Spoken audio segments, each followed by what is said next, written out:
Today is a very special day for us. We have a special guest with us today, going along with our series, The Total Package, where we're talking about being physically fit and being spiritually fit, and self-disciplines that help us get to be spiritually ripped, as Pastor Eli likes to say.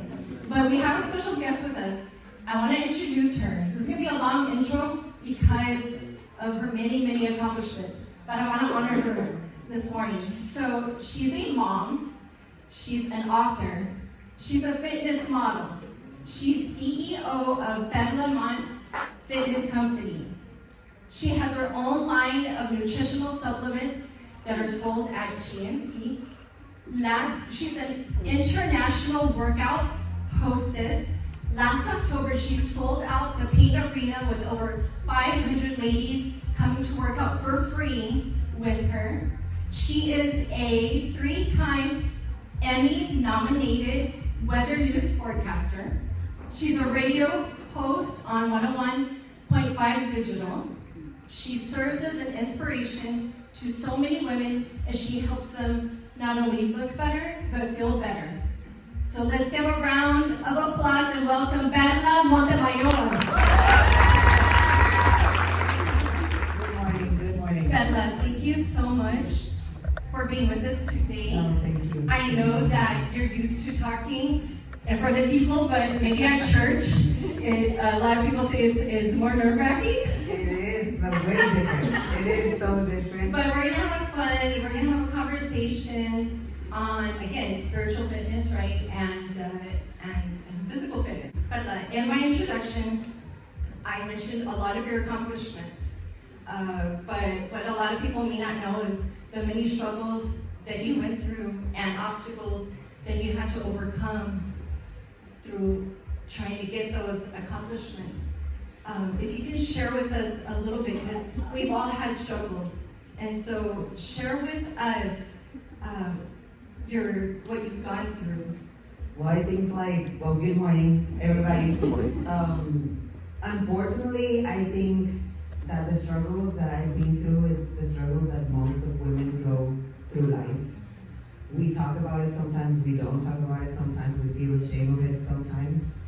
But to accomplish all that, first of all, I came to this country without speaking English at all. I just recently learned. I have 4 years that I started speaking English. So I came here when I was 16, doing the jobs that nobody wanted to do because I didn't know the language. I moved to San Antonio, so I started cleaning bathrooms, working in kitchens. I didn't make it, so I went back to Mexico. I was physically abused in a relationship, sexually abused when I was 16. It was really hard, and I didn't even talk about it until I was 32. I never talked to my parents about what happened until 20 years after. So I was just always with that. I didn't went to school. I decided not to pursue a career. I just finished high school because my parents made me finish high school. I didn't even want to do that. So no education, not knowing how to speak the language. I was married when I was 20. I got pregnant at 21. I had my 15-year-old when I was 22. And I got separated after he was born the next day.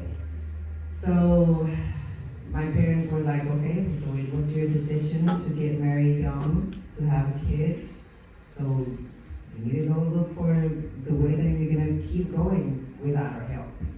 At that moment, I was really mad at them. Now I'm so grateful that they did that to me because it forced me to start working and keep doing everything that I did. And one thing just take to another. And of course I struggled. I was 30 years old. I was already doing weather for Univision here. I ended on TV just because it happened. I didn't went to school. I didn't know nothing about weather at all. I was singing. I started singing, and I didn't make it. I went to a reality show casting. Of course, I didn't sing that good, so they were like, so I was so sad. I was crying outside, And it was for a TV station because it was a really reality show. And they were like, well, you don't sing that good. Do you think you can make it on TV? And I was like, yes. So I did my casting. They called me the next day and I started working on TV. So things have just happened. It's not that I've been looking for it. Then I started getting into fitness because my sister died. I was just this close to get depressed. And fitness and going to the gym was the thing that helped me not being there. So I don't know if you guys know that the same hormones that we produce or body produce when we eat chocolate. When somebody gives us a hug, I have nobody to give me a hug in here. My family's still in Mexico, but my son. The same hormones that our body needs to be happy is the ones that we do when we go to the gym. Wow. It's just easier to get chocolate and eat it. Yes. So I started going to the gym and it helped me to feel better. And I never left. Wow. So that's how it started. And then I quit my job. I quit being on TV because I started this supplement company and as a side job. And I just decided, God, do whatever you need to do. Do whatever you need to do with me. And he was like, one day I was just telling Roman, like one day I was just at the station. I was doing the forecast and I was like, okay, this is my last forecast. I'm quitting.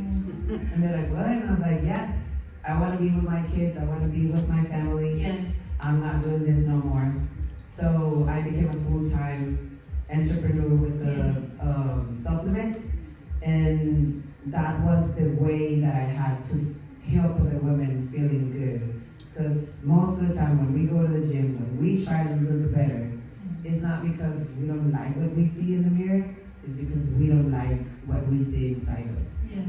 And people send me a message like, I want to lose weight because my husband's cheating on me. I don't like the way I look, like I feel so ugly. It's because I've been in this relationship for years and he never told me I look cute. So it's not they wanted to go to the gym, they just want to fix what is wrong.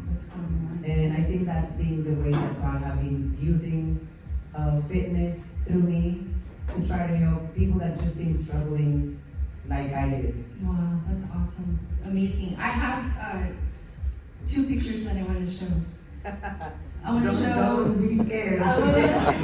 So first, I want to show you Perla and her beautiful children. So if we could put that photo up, there she is with her son and little Kenzie, Santi and Kenzie. So there she is with her kiddos. And then the next photo I have, you won't believe, but is of her competing. What was that? Show. I had just had my baby 9 months before that picture. What? I gained 42 pounds.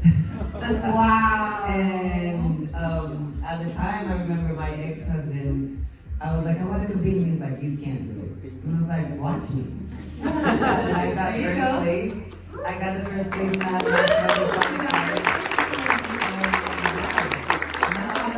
Yes. And what people don't see is that the way I see it, and I told you guys, I compare fitness to faith a lot. If you cannot control what you're eating, you can't control what you do with your life. You can't control, like, you don't need to eat that towel if you want to lose weight. Yes. But you can't control it. But then you can't control nothing else in your life.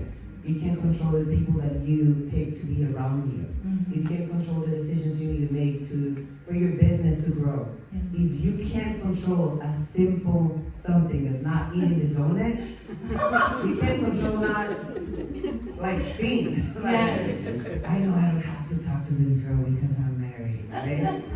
But you can't control that because you can't control the eating. If you get like, okay, I know this is not good for me. I know this is not gonna take me where I want to go. It's not gonna take me to my goal. I'm not gonna do it.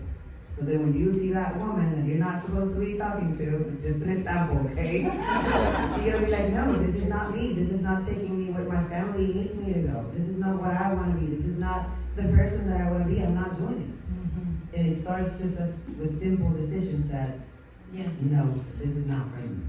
And I think that's your answer right there goes with the next question that we were going to talk about, which is, if there's someone here today that says, I want to start, I want to start a fitness journey. I want to lose weight, or I want to look better, I want to feel better. Where do I start? What's my first step? I don't sugarcoat things. Just start. You know where to start. Don't eat what you're not supposed to eat. Simple. We all know what we're supposed to eat. Chicken, rice, vegetables. Yeah. Like bread here and there once a week. We all eat cake. We all like that. We love it. But not every day. And we all know what exercises we need to do. Don't go to, well, you can go to TikTok now. But don't go to Instagram and look at the weird exercises that all these girls are posting. You don't need that. You need sit-ups, you need crunches, you need to walk outside, you need to move. You don't need anything else but the basics. You don't need to be paying a gym. You can go if you have to, if you want to. But all you need is to move your body. If you guys come today and work out in the room, you're gonna know that you can do that in your living room. That's true. We chase, like if we see a recipe on Instagram a week ago or in Facebook, we're like, what's the name of this girl? Like you became a FBI agent. They're like, when I saw that recipe, I'm gonna go look for it and I'm gonna cook it. Whoa, why don't you go to Google and put like 30-minute home workout? Oh. You know how to do it, it's just you don't really want to do it. So what you're saying is, Start. where there's a will, there's a way. There's no way that you want something in your life. And I'm pretty sure, think about something that you have ever like always wanted. Yes. If you really wanted it, you have it. Yes, You'll get it. You'll go after There's no way God put something Yes. in your heart, in your mind, without a way to get it. You just need to do the hard work. Yes, that's good. So also, share with us about your spiritual journey, because obviously here you are at All Heart. You've been coming for a while, right? Months, Yes. maybe? Probably about I think like 6 months. Yes, and so share with us about your spiritual journey. How did you come to All Heart, and what about All Heart has made you stay? I have never been in church since I moved to the States 12 years ago. Because I never felt, I talked to you about it, I feel ashamed of going to church. Like how somebody like me, that has been married twice and divorced twice, have 2 kids, different parents, like different dads. Yeah. You have been abused, you put pictures of bathing suits on your Instagram, you cuss, because I cuss a lot, but I fight it. Now, how somebody like me is going to be welcome at church? I don't want nobody to look at me weird because they go through my Instagram and see my pictures and are like, how is she talking about God? But I have always talked about God because it changed my life. Like, there's no way I'd be here Yes. if it wasn't for Him. Like, I have always had this relationship with God, but I've never felt that I was going to be welcome in a place to where I can talk about God, or where I can feel proud of being Yes. her daughter, right? Because someone like me can't be somebody to talk about God. But the same way people go to the gym, not because they feel perfect. You go to the gym because you think you need to feel better, or get healthier, or lose weight. That's the reason why we come to church. That's right. Because we're not perfect. Because we don't have everything all together. We need Jesus. Yes. And the same way you go to the gym the first day and you think like, oh my God, I'm not in shape. Everybody's going to be in shape. And they're not in shape. Like, they're not. It's just people like you trying to get in shape. I think this is church. Like, none of us are perfect. We all have our past. Sometimes you don't like talking about it. The difference is that I talk openly about all my mistakes. Yes. Because I knew one day God was going to take my mess, make it a message. It happened already. I know I'm helping people through that message. And I felt very welcome. I didn't want her to come to church because I didn't have long skirts. I didn't know one. And when Vivi, my friend, invited me to church, she was like, you don't have to have a long skirt. And I was like, what? Is there a church that I don't have to wear long dresses? I mean, you can if you want to, but you can wear jeans. You can just go like that. And I was like, no. Yes. And since the first day, I feel very welcome. I remember my son telling me the second Sunday that we were here, like, the pastor remember my name. Like he said, like, hey Sandy, how are you? Like, how? And I was like, yeah, that makes us feel like you guys That's care awesome. about us. And we feel very welcome. There's not even one day that I feel like somebody look at me and it's like, look at her sins. So thank you so much. Yes. Thank you so much for doing that. And that's what I want you guys to know, that it doesn't matter what our life has been. Life is not going to be easier just because you go one day to the gym. You're not going to be in shape. Same way you're not going to be perfect if you come to church once a week. That's true. You're still going to have Yes, we can talk about it. I'm perfect, all my life is perfect, but I'm trying to be better every day. That's awesome. And with that, there's power in your invite. She was a friend invited her to all her, and Yeah, here she is. and I didn't come that day. I think I wait like 2 months after that, and I called her on the phone and I was like, hey, do you think that I can go to church on Sunday? I really need this. And she was like, yes, like, come. Of course. And since that day, we've been here every Sunday. That's awesome. Perla, thank you so much for being here with us. Can we all stand and thank Perla?